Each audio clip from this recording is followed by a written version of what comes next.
नमस्कार। 11 बजे के इस वक्त के बुलेटिन के साथ मैं हूं अनुपम। उत्तर प्रदेश में दूसरी लहर में सबसे कम केस आज सामने आए हैं। 24 घंटे में 700 केस सामने आए हैं। कुल सक्रिय मामले उत्तर प्रदेश में अब 12,000 रह गए हैं। रिकवरी रेट 98% तक पहुंच गया है। Positivity rate 0.2%। 24 घंटे में आपको बता दें कि 2.9 लाख टेस्ट हुए हैं। मंगलवार को 4.22 लाख वैक्सीनेशन। कोरोना कर्फ्यू खत्म कर दिया गया है। नाइट और वीकली कर्फ्यू फिलहाल जारी रहेगा। तो मंगलवार को भी रिकॉर्ड वैक्सीनेशन उत्तर प्रदेश में हुआ है और अब सिर्फ 24 घंटे की जो फिगर्स हैं, महज 700 केस 24 घंटे में सामने आए हैं। और कुल एक्टिव केस उत्तर प्रदेश में अगर बात करें तो सिर्फ 12,000 एक्टिव केस उत्तर प्रदेश में रह गए हैं। उत्तर प्रदेश में दूसरी लहर में सबसे कम केस यहां पर सामने आए हैं। 24 घंटे में महज 700 केस सामने आए हैं। और बातचीत करने के लिए अनामिका सिंह हमारी संवाददाता हमारे साथ जुड़ रही है। अनामिका, उत्तर प्रदेश ने जिस तरीके से प्रॉपर प्लानिंग के साथ और 3T फॉर्मूले के साथ काम किया है, उसका असर है कि अब 700 केस ही सामने आ रहे हैं। देखिए, जिस तरीके से उत्तर प्रदेश में कोरोना की सेकेंड वेव में 30,000 तक केसेस चले गए थे, लेकिन अब धीरे धीरे जिस तरीके से लहर खत्म हो रही है, उत्तर प्रदेश में कोरोना की सेकेंड वेव समाप्ति की तरफ जा रही है। और यही वजह है कि अब लगभग प्रदेश के सभी 75 जिले कोरोना कर्फ्यू से फ्री हो गए हैं। हालांकि नाइट कर्फ्यू जारी रहेगा, लेकिन अगर केसेस की बात करें हम, तो केसेस का 700 तक सिमट करके आ जाना ये बता रहा है कि कोरोना की जो सेकेंड वेव है वो लगभग खत्म हो रही है। पॉजिटिविटी रेट वो गिर रही है। रिकवरी रेट 98 समथिंग पहुंच चुकी है। यानी कि सिर्फ एहतियात बरतने की जरूरत है बहरहाल, लेकिन जो केसेस नए हैं उसमें बहुत गिरावट आई है। और ये माना जा रहा है कि 2-4 दिनों में ही ये आंकड़े 500 के आसपास आ जाएंगे। यानी कि जिस तरीके से टेस्टिंग, ट्रैकिंग और ट्रीटमेंट का फॉर्मूला यूपी सरकार ने अपनाया था, टेस्टिंग को बढ़ाया था, वैक्सीनेशन ड्राइव को बढ़ाया जा रहा है, उसके तहत जो परिणाम है वो बेहद पॉजिटिव है। और कम से कम ये माना जा रहा है कि आने वाले 2-4 दिनों में ही केसेस इस कदर खत्म हो जाएंगे कि जिस तरीके से सिंगल डिजिट में आंकड़े आने शुरू हो जाएं। हालांकि अभी भी बहुत सारे जिले ऐसे हैं जहां पर आंकड़े सिंगल डिजिट में ही आ रहे हैं।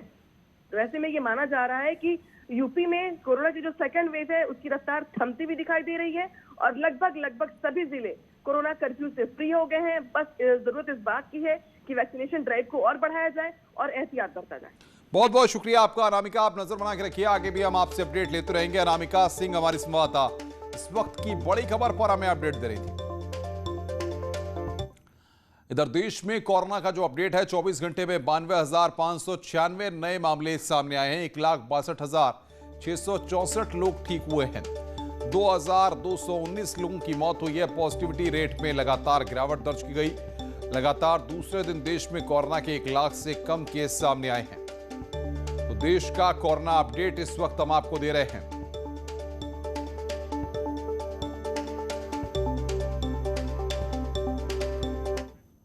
और बड़ी खबर इस वक्त की बता रहे हैं, कांग्रेस को लेके गया बड़ा झटका। कांग्रेस का बड़ा चेहरा बीजेपी में शामिल होगा।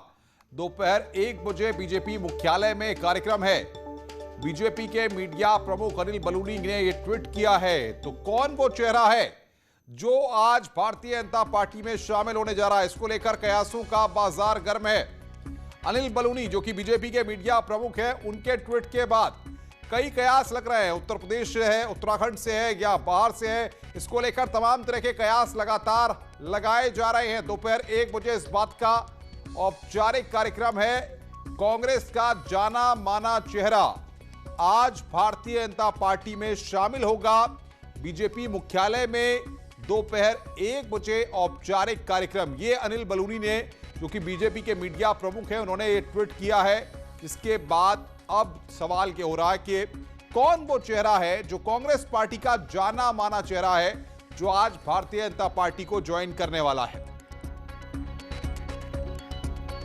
तो यहां पर इस वक्त की बड़ी खबर, सबसे बड़ी खबर हम आपको बता रहे हैं कि कांग्रेस का बड़ा नेता बीजेपी में शामिल होगा, यानी कांग्रेस को बड़ा झटका लगेगा। दोपहर 1 बजे औपचारिक कार्यक्रम।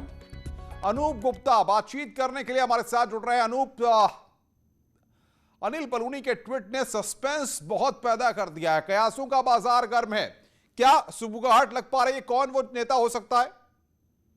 देखिए, जाहिर सी बात है, जिस तरह की सुगबुगाहट की बात कर रहे हैं, वाकई अनिल बलूनी ने ट्वीट करके ये जानकारी दी है कि कोई प्रबुद्ध व्यक्ति आज बीजेपी ज्वाइन करने वाला है। और आपको बता दूं कि जो सूत्र बता रहे हैं उनके मुताबिक कांग्रेस के कोई कद्दावर नेता आज बीजेपी ज्वाइन करने वाले हैं 1 बजे। और सबसे बड़ी बात बता दूं कि इस ज्वाइनिंग में ये जो ज्वाइनिंग है वो खुद बीजेपी के राष्ट्रीय अध्यक्ष जेपी नड्डा कराने वाले हैं। यानी कुल मिलाकर आप समझ सकते हैं कि बड़ा नाम की संभावना है। हालांकि अभी तक वो कौन होंगे जो बीजेपी ज्वाइन कर रहे हैं उनका खुलासा नहीं हो पाया है, ना ही कोई संकेत मिल पा रहे हैं। जाहिर सी बात है 1 बजे तक का इंतजार करना पड़ेगा कि कौन शख्स हैं, कौन से बड़े नेता हैं जो बीजेपी का दामन थामने वाले हैं। जी लेकिन अनूप, सवाल सबसे बड़ा यह भी खड़ा होता है कि जब हम ऐसी परिस्थितियां देखें कि जब कांग्रेस के अंदर खाने से अगर कोई नेता निकल करके आता है, तो क्या अनिल बलूनी ने जिस तरीके से ट्वीट किया है तो यह माना जा सकता है कि क्या उत्तर प्रदेश या उत्तराखंड से भी वो नेता हो सकता है? देखिए, अभी कयास लगाया जा सकता है, संभावना है, कयास लगाया जा सकता है, क्योंकि उत्तर प्रदेश और उत्तराखंड में चुनाव है। ऐसे में ये कहा जाता है। लेकिन देखिए, अगर कांग्रेस के कोई कद्दावर नेता अगर बीजेपी ज्वाइन कर रहे हैं, जिसकी संभावना है, तो अपने आप में ये बहुत बड़ा संदेश होता है। अगर कोई बड़ा नेता बीजेपी ज्वाइन करता है, इसका मतलब है कि कांग्रेस से उनका मोह भंग हो गया है और वो बीजेपी की नीतियों से वो कहीं ना कहीं प्रभावित है। इस वजह से वो बीजेपी ज्वाइन करता है। इसका मैसेज बहुत बड़ा जाता है। हालांकि अभी देखिए, इंतजार करना पड़ेगा। बिल्कुल, अब ज्यादा वक्त नहीं है, 11:10 हो रहे हैं। 1 बजे तक इंतजार करना और तब तस्वीर साफ हो जाएगी कि आज भारतीय जनता पार्टी के मुख्यालय में कौन भारतीय जनता पार्टी की सदस्यता लेने जा रहा है।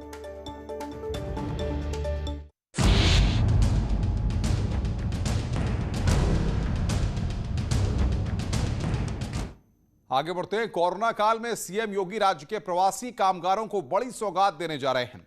वो इन कामगारों को 230 करोड़ रुपए की मदद देंगे। मुख्यमंत्री 23 लाख प्रवासी श्रमिकों को 1-1 हजार रुपए ऑनलाइन ट्रांसफर करेंगे। इस दौरान सीएम आज कुछ जिलों के श्रमिकों से भी संवाद करेंगे। सुबह 11:30 बजे मुख्यमंत्री आवास पर कार्यक्रम का आयोजन होगा। इसके अलावा सीएम योगी आपदा राहत सहायता योजना में अंतर्गत हितलाभ वितरण पोर्टल का भी उद्घाटन करेंगे। तो 11:30 बजे यानी अब से थोड़ी देर बाद ही एक कार्यक्रम रखा गया है।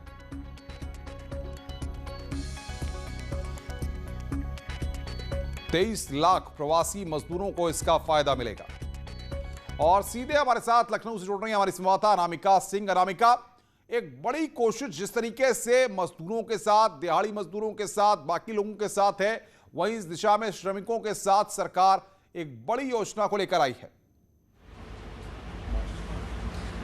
और देखिए, बिल्कुल श्रमिकों के लिए, वैसे तो कोरोना काल में लगभग हर क्षेत्र प्रभावित रहा, लेकिन श्रमिकों और कामगारों के लिए आजीविका का बड़ा संकट खड़ा हो गया। और इसीलिए प्रदेश सरकार लॉकडाउन से परहेज भी करती रही, लेकिन जब लॉकडाउन किया भी गया तब भी ये व्यवस्था की गई कि कम से कम उनको खाने पीने की या उनकी जो रोजमर्रा की जरूरतें हैं उसको लेके दिक्कत ना हो। अब तक सरकार की तरफ से उनके लिए सूखा राशन की व्यवस्था की गई, जिसके तहत ये कहा गया कि करीब 15 करोड़ श्रमिकों को इसका फायदा होगा सीधे सीधे।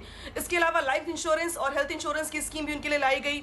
और अब आज 230 करोड़ रुपए की धनराशि उनके खातों में ऑनलाइन ट्रांजेक्शन किया जाएगा। कुछ ही देर में कार्यक्रम शुरू हो जाएगा और मुख्यमंत्री योगी आदित्यनाथ कुछ जिलों के श्रमिकों से संवाद भी करेंगे, बातचीत भी करेंगे। तो कम से कम इस कोरोना काल के दौर में जिस तरीके से श्रमिकों और कामगारों को, हालांकि फर्स्ट वेव के बाद सेकेंड वेव में भी हमने ये वो देखा है कि जब अंतर्राज्यीय बसों को बंद कर दिया गया, ट्रेनों को रोका गया, तो बहुत सारे श्रमिक अलग अलग राज्यों से यूपी वापस लौटे। और ये वो श्रमिक तो जो रजिस्टर्ड भी नहीं थे सरकार के उसमें रिकॉर्ड में, तो उनको भी प्रयास किया गया कि नए सिरे से जोड़ा जाए। और सूखा राशन से लेकर के अलग अलग जो व्यवस्थाएं सरकार की ओर से की जा रही है, कितने श्रमिकों के खाते में पैसे ट्रांसफर किए जा रहे हैं, कितना अमाउंट ट्रांसफर किया जा रहा है और कितने श्रमिकों के साथ मुख्यमंत्री आज बातचीत करेंगे? देखिए, अगर अब तक के आंकड़ों की बात की जाए तो आज कम से कम भी कहा जा रहा है कि 230 करोड़ रुपए की धनराशि है जो उनके खाते में ट्रांसफर की जाएगी। करीब 23 लाख निर्माण श्रमिक है, यानी कि जो अलग अलग जो निर्माण कार्य से जुड़े हुए हैं, फिर चाहे वो अलग अलग क्षेत्रों से, ग्रामीण क्षेत्रों की बात करें, शहरी क्षेत्रों की बात करें, उससे जुड़े हुए हैं। तो 230 करोड़ रुपए की धनराशि एक बड़ा अमाउंट है। हालांकि मुख्यमंत्री अगर बात करेंगे उनसे, श्रमिकों से, तो वो जानने का भी प्रयास करेंगे कि कोरोना को लेकर अभी तक उनकी स्थिति किस तरीके की है। और यहाँ पर मैं ये भी मेंशन करना चाहूंगी अनुपम कि इस क्षेत्र के लोगों को वैक्सीनेट करने के लिए भी सरकार प्रयास कर रही है। 14 जून से इनके लिए अलग से सेंटर्स बनाए जाएंगे और इनको कैटेगराइज किया जाएगा ताकि बिल्कुल ये बिल्कुल, लोग ये सारी जानकारियां हम लगातार दर्शकों तक पहुंचा रहे हैं। बहुत बहुत शुक्रिया अनामिका आपका हमारे साथ जुड़ने के लिए और बातचीत करने के लिए। अनामिका ने ये अपडेट यहां पर दिया है कि किस तरीके से कार्यक्रम में 11:30 बजे मुख्यमंत्री ऑनलाइन इनके खातों में पैसा ट्रांसफर करेंगे। बहुत बहुत शुक्रिया अनामिका आपका हमारे साथ जुड़ने के लिए और बातचीत करने के लिए। हापुड़ में लोगों ने अपनी नाराजगी जाहिर करने का अलग तरीका अपनाया है। आदर्श नगर कॉलोनी में दलितों ने अपनी समस्याओं का समाधान नहीं होने पर अपने मकानों पर मकान बिकाऊ है लिख डाला। करीब 90 दलित परिवारों ने सड़क, पेयजल, साफ सफाई और अन्य नागरिक सुविधा नहीं मिलने का आरोप लगाया है। इलाके के पार्षद की अनदेखी से भी इनके मन में काफी आक्रोश है।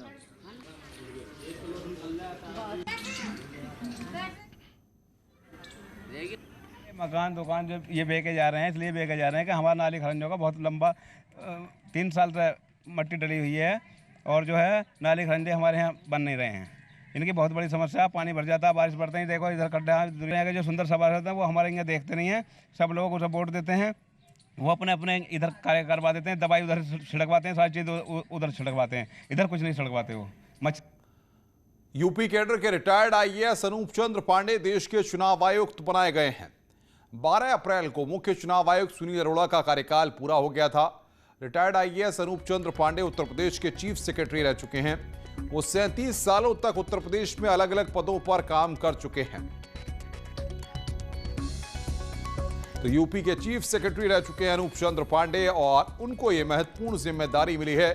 37 सालों तक अलग अलग पदों पर रहे हैं अनूप चंद्र पांडे और अब वो चुनाव आयुक्त बनवाए गए हैं।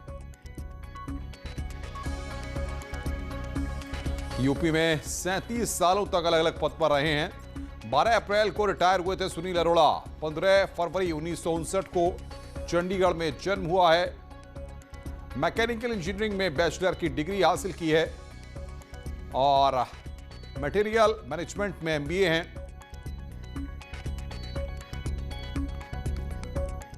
कांग्रेस पार्टी के नेता आचार्य प्रमोद कृष्णम ने इशारों ही इशारों में अखिलेश यादव पर निशाना साधा है।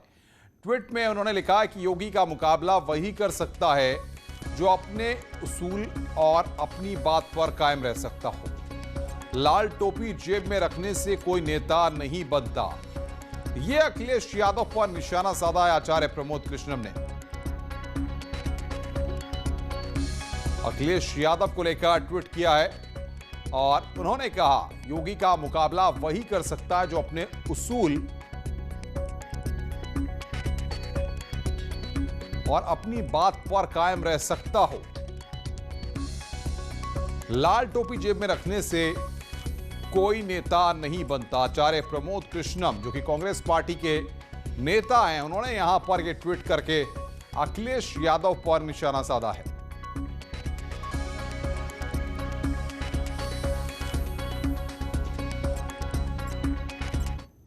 यहां रुक रहे हैं एक ब्रेक के लिए, लेकिन ब्रेक में जाने से पहले आपको बता दें कि न डरिए और न डराइए, सच जानिए और वही बताइए। प्लीज अफवाह आप मत फैलाइए। वैक्सीन ही है संजीवनी, इसे आप अपनाइए और यही काम कर रहा है नेटवर्क 18 जो फेडरल बैंक के साथ मिलकर वैक्सीनेशन को लेकर जागरूकता अभियान चला रहा है, जिसका नाम है संजीवनी शॉर्ट ऑफ लाइफ और काम है जागरूकता के जरिए कोरोना को मात देना। ब्रेक के बाद आगरा में श्री पारस अस्पताल के डायरेक्टर डॉक्टर अरिंजय जैन पर एफआईआर के बाद अब अस्पताल का लाइसेंस भी सस्पेंड कर दिया गया है। ACMO doctor Virendra Bharati, doctor Sanjeev Verman को जांच की जिम्मेदारी दी गई है। ये लोग 2 दिन में अपनी जांच रिपोर्ट सौंपेंगे। दरअसल श्री पारस हॉस्पिटल पर मरीजों की जिंदगी से खिलवाड़ करने का आरोप लगा है। एक वायरल वीडियो के बाद से हड़कंप मचा हुआ है।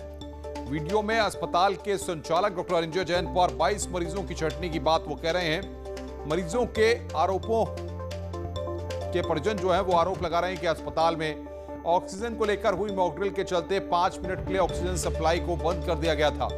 इसके चलते कई मरीजों को अपनी जान गंवानी पड़ी। लोगों में अस्पताल के रवैये को लेकर जबरदस्त नाराजगी है।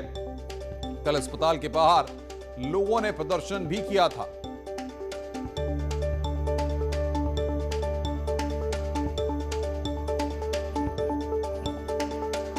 तो ये हम आपको ग्राफिक्स की मदद से बता रहे हैं कि मौत के अस्पताल पर कार्रवाई की गई है।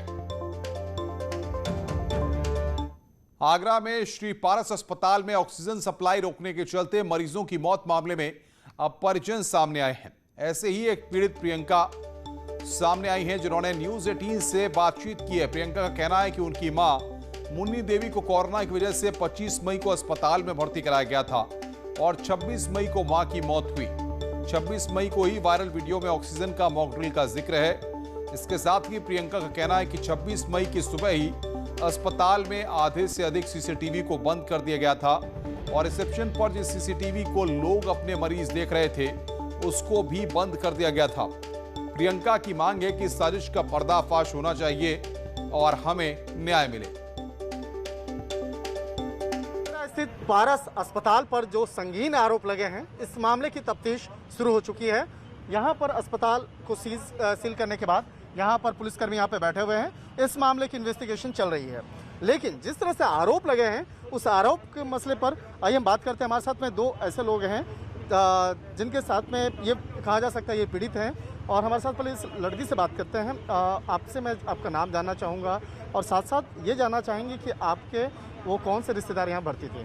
मेरा नाम प्रियंका है। मेरी माँ श्रीमती मुन्नी देवी यहाँ भर्ती की गई थी 25 अप्रैल 2021 को रात करीब 10 बजे के। यहाँ भर्ती करने के बाद फिर करीब 10 बजे मेरे भाई मेरी मदर से मिलने गए। तब मेरी मदर ठीक थी, अच्छे से बात भी कर रही थी, उन्होंने बात भी की। फिर करीब 12:30 बजे जब यहाँ वेटिंग हॉल है जो ऊपर, उसमें सीसीटीवी कैमरास थे, उसमें बंद कर दिए गए। वो कल 25 को तो चलते रहे, रात को सुबह करीब 26 को बंद कर दिए गए।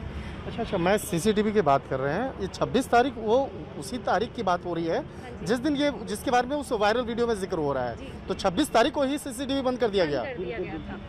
26 को ही सुबह हमें पता चला कि जब ऑक्सीजन के लिए हमने मना किया गया, तभी उसी टाइम बताया चला जा रहा था कि यहाँ पे सीसीटीवी कैमरा है वो बंद कर दिए गए हैं। फिर 12-12:30 बजे के करीब मेरी मदर का देहांत हुआ, बट हमें नहीं बताया गया कि हमारी मदर नहीं रही इस दुनिया में। 3:30 बजे हमें बताया गया शाम को, वो भी हमें उनकी शब्द नहीं दिया गया था उनका। निश्चित तौर पे प्रियंका के आंखों में आंसू है, ये नमी है, और ये एक सवाल है। सवाल इस बात को लेकर है कि जिस तरह से इल्ज़ाम लगे हैं इस अस्पताल पर, इस अस्पताल के प्रशासन पर, तो ये चाहती हैं कि इस मामले पर न्याय मिले, और न्याय के लिए ये और इनके पिता खुद आए हैं और इस मामले पर लगातार ये बातचीत कर रहे हैं, अपील कर रहे हैं। और जिस तरह से बाकायदा एक आरोप लगा है अस्पताल प्रशासन पर, ख़ास तौर पर जिस तरह से एक कहा गया कि इस मामले पर जिस तरह से ऑक्सीजन और मॉक ड्रिल की जो बात आ रही है, तो ये मॉक ड्रिल वाली बात जो है इस मामले पर आगे की भी तफ्तीश होगी। अब देखना लाजमी होगा कि पुलिस इस मामले पर क्या कहती है। वीडियो जर्नलिस्ट बेनू के साथ शंकर आनंद, न्यूज़ 18 आगरा। इस बुलेटिन में फिलहाल इतना ही। खबरों का सिलसिला लगातार जारी है। नमस्कार।